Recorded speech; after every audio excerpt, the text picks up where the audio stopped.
শাস্ত্রে যে ৫১ শক্তিপীঠের উল্লেখ রয়েছে তার মধ্যে অন্যতম হল কামাখ্যা মন্দির।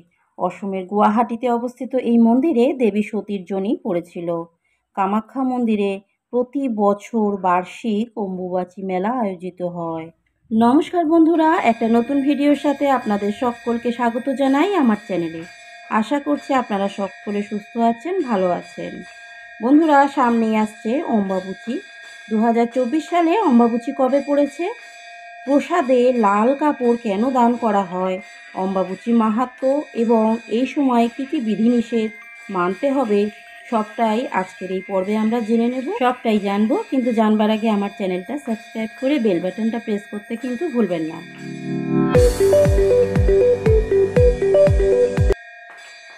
প্রতিটি নারী যেমন সন্তান ধারণের আগে রজস্বলা হন, তেমনি ফসল ধারণের আগে রজস্বলা হন ধরিত্রীও।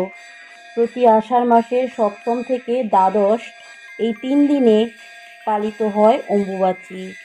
হিন্দু শাস্ত্রে পৃথিবীকে নারী রূপে পূজা করে মা বলে সম্বোধন করা হয়।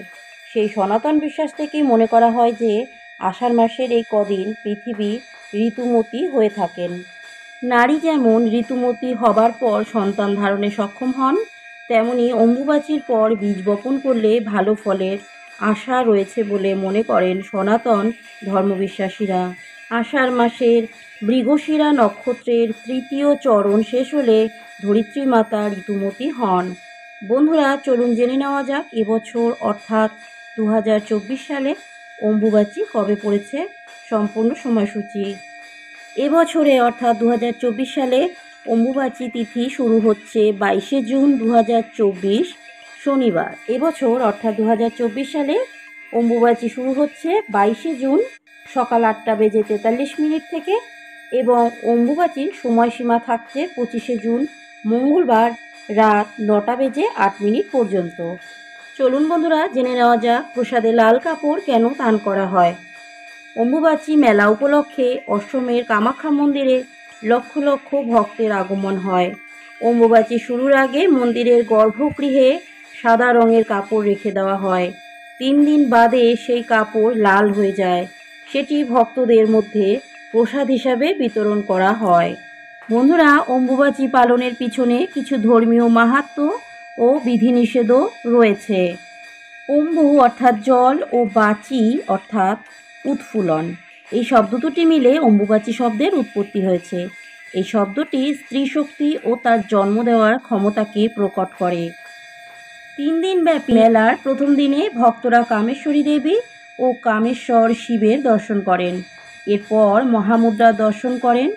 দেবীর যোনি মুদ্রা পীঠের 10 সিঁড়ি নিচে একটি গুহা আছে, সেখানে অখণ্ড প্রদীপ প্রজ্বলিত থাকে। এখানে যাতায়াতের ভিন্ন পথ রয়েছে। এখানেই ভক্তদের প্রসাদ হিসাবে ভেজা লাল কাপড় দেওয়া হয়। এটি অম্বুবাচী বস্ত্র নামে পরিচিত। এই সময়ে 3 দিনের জন্য ব্রহ্মপুত্র নদের জল লাল হয়ে যায়। বন্ধুরা, অম্বুবাচী পালনের সময় বিশেষ কিছু নিয়ম যেগুলো মেনে চলতে হয় সেগুলো চলুন জেনে নেওয়া যাক। অম্বুবাচী চলাকালীন বিভিন্ন মন্দির ও বাড়ির ঠাকুরঘরের মাতৃশক্তি যেমন কালী, দুর্গা, জগদ্ধাত্রী, বিপত্তারিণী, শীতলা, চণ্ডীর প্রতিমা বা ছবি লাল কাপড় দিয়ে ঢেকে দেওয়া উচিত। অম্বুবাচী শেষ হওয়ার পর দেবীর আসন পাল্টে দিতে হবে। তারপর স্নান করিয়ে পুজো শুরু করতে হবে। অম্বুবাচীতে গুরু পুজো করতে কোনো বাধা নেই, এমনকি গুরু প্রদত্ত মন্ত্র অনায়াসেই জপ করা যেতে পারে। বাড়িতে যদি তুলসী গাছ থাকে তবে তার গোড়ায় মাটি দিয়ে উঁচু করে রাখতে কিন্তু ভুলবেন না। কোনো শুভ কাজে এ সময় হাত না দেওয়াই ভালো, এমনকি কৃষিকাজও বন্ধ রাখা উচিত।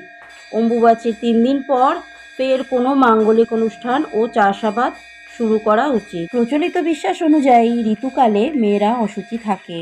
একইভাবে মনে করা হয় পৃথিবীও এই সময়কালে অশুচি থাকে। সেই জন্যই এই 3 দিন ব্রহ্মচারী, সাধু, সন্ন্যাসী, যোগী পুরুষ এবং যারা বিধবা আছেন তারা অশুচি পৃথিবীর উপর আগুনে রান্না করে কিছু খান না। বিভিন্ন রকম ফলমূল এবং সাবু খেয়ে এই 3 দিন কাটান। বন্ধুরা, আজকের পর্বটি এই পর্যন্তই। আশা করছি আজকের এই পর্ব আপনাদের অবশ্যই ভালো লেগেছে। যদি ভালো লেগে থাকে তবে লাইক শেয়ার করতে কিন্তু ভুলবেন না। চ্যানেলটা সাবস্ক্রাইব করে বেল বাটনটা প্রেস করতেও কিন্তু ভুলবেন না। দেখা হবে নতুন একটা ভিডিওর সাথে।